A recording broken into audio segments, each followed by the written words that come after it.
pinamana sa akin ng lolo ko. Pakikuha mo nga dito sa taas ng akin. Ingatan mo lang ha. Ingat ka rin. Ayan, ang ganda pa rin yan.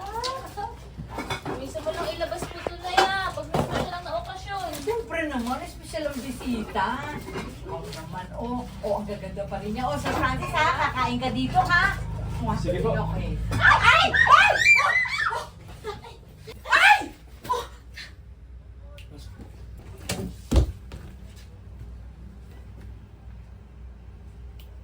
Aragoy, aragin. Puwerte ang irit yahu.